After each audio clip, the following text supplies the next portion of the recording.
Hey, what's up, everybody? Chris here, and I thought I would share my thoughts on Three Body Problem. And first of all, I got to say that title really bugs me. I think the books are called The Three Body Problem, and when you're writing about this or making a video about it or whatever, like not calling it the Three Body Problem is just a weird grammatical thing. I don't like Three Body Problem. Like, I get that maybe it's a little more succinct and I don't know, zippier. I'm using a Seinfeld reference there, but anyway, titles aside, I just wanted to share my thoughts on this because I'm not the kind of person who typically binges a lot of stuff on Netflix or Hulu or whatever. Like, I do that with Stranger Things when a new season comes out, but that's kind of it. I'm not really a binge a show type of person.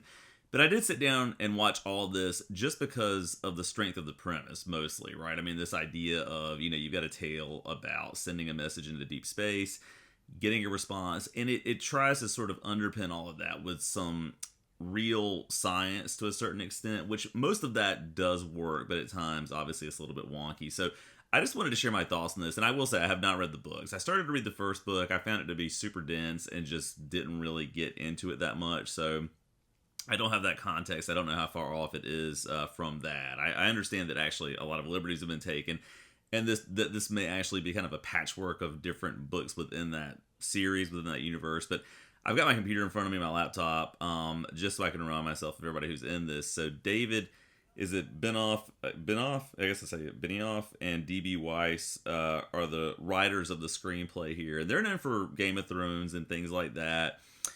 And you can tell in watching this that I think their primary goal was to ramp up the character development and make it relatable for Western audiences in so much as they could do that. But to keep the story moving along pretty quickly. And this is only 8 episodes. Each episode's about an hour long, something like that. And I watched it over the course of 3 days. And because it's only 8 episodes, it didn't take a whole lot of time to get through that. Some of the episodes are really great. There will be super minor spoilers that I sort of sprinkle into this. So if you haven't seen it and want to see it, then maybe, go check it out and then come back. But the one episode that stands out to me is the one on the ship when the nano thread device is used to stop it in its tracks. If you've seen that episode, you know what I'm talking about. Very reminiscent of Ghost Ship. If you've seen that movie, I thought that was a super cool effect, and I could see that being the sort of thing that the showrunners had an idea for, and were like, we're just gonna like really let this play out and sort of lean into the chaos and carnage that goes along with it. And that part of it I thought worked. I thought that was a really cool episode. Some of the episodes I think drag on a little bit longer and are so focused on the characters, which is understandable, and presumably there will be a second season of this, I would imagine, because I think this has gotten a pretty good response and a high amount of viewership. But focus on the characters, and I wouldn't necessarily say it slows down the pacing too much, but there's kind of a weird ebb and flow to it. And so I would say, just holistically, for me, this is a show that succeeds on the strength of its kind of central ideas, right? Sort of the scientific ideas that are driving it forward, sending messages into deep space using the sun as kind of an amplifier, how much time it takes to get a message back from deep space, all of that sort of stuff. How would humanity react to being communicated with by an extraterrestrial intelligence? How would we prepare for that, knowing that in 400 years they're going to arrive and try to subjugate us? Like, what would be the response? And actually, I think they could have taken this a little bit further, because I think if that were made known, if people were aware of that as they are in this show, it would just be anarchy and chaos. I mean, it's weird to me that mostly the world seems to kind of go on as if nothing's happening. I guess because it's 4 centuries away. When they were writing this, they're thinking, well, people would kind of take it in stride because they won't be alive whenever they get here. But I think it would just be nuttiness everywhere. I think half the people would have kind of a religious response to it. Half the people would think that maybe there's some kind of glitch in the multiverse that's causing stuff to happen. For example, when the sky starts flashing, or it turns into a giant eye and winks at them and calls humanity bugs and all that. But anyway, because of that, I think there are times where the show is dangerously close to going off the rails. It never quite does it, right? It treats its subject matter seriously enough to where it mostly does work, I think.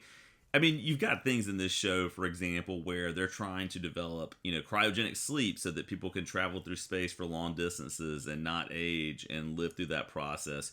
But at one point, we've got a character who is dying of cancer. Again, spoilers here.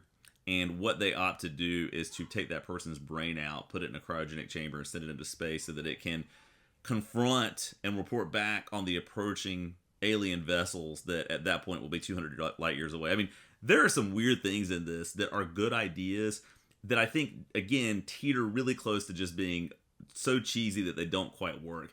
I will say too that there are some, in my opinion, really annoying characters in this. So most of them are good. So Liam Cunningham, who you probably know from Game of Thrones, right? He was Davos, I think, in that. He's great in this as sort of a FBI Omega Sector type of boss kind of guy. Most of the actors work well. I think Benedict Wong actually is great in this too. I mean, you remember him from Doctor Strange and other things. The one character who I think is super annoying is Augie. If you know Augie in this, she's a person who starts to see a countdown, but she is always pessimistic and mad and pissed off about everything, to the point of me watching the show and thinking, just stop and, take a step back and process what's going on. But she's just always mad about everything, and I found that to be super annoying.